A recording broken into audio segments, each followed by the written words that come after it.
how to do a proper squat without going into the knee joints. Feet shoulders apart. You're going to be sitting your hips back. So weight rooted through the heels and the mound of the big toe.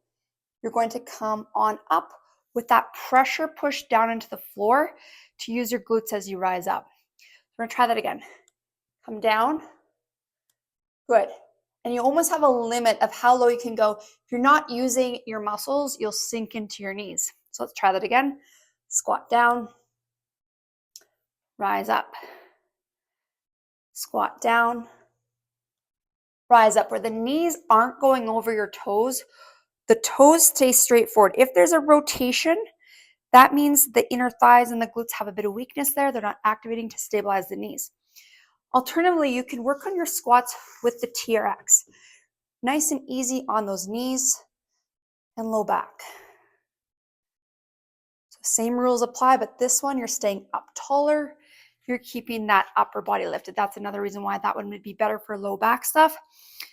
You could grab weights, put them together like this. Place your heels on top of those dumbbells. You could have a weight or kettlebell in your hand or hands by your side with dumbbells. And you sit back into that squat there. This just targets the quads a little differently. So sitting back into that squat, same rules apply. This keeps your feet straight forward. So with your heels being on the dumbbells or a little bit of a slant device, sometimes in the gym there's those boards, those slant boards, where you put your heels on it and you have no choice but to keep your toes straight forward. And that's why sometimes you feel this more. You could put weights in your hands with that heel raise.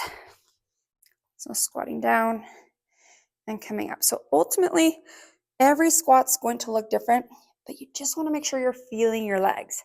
So my advice is to take your time doing squats, feel it out, making sure you're out of your knees and into those muscles.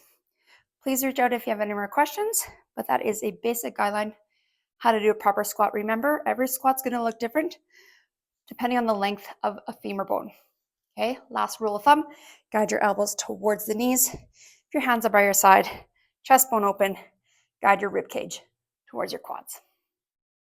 I want to throw in one more thing. If you feel like your feet are rotating out or not able to stay straight, you may want to add a bender ball between the knees with your squats just to keep that stability going. Your heels could still be lifted, or grab a thick or thin band, mini band, rubber band, wrap it on your knees, and that will give your glutes a little bit more guidance. And over time, when you start to lift heavier, you won't need the band, but you'll have developed those glutes to be able to do a heavier squat.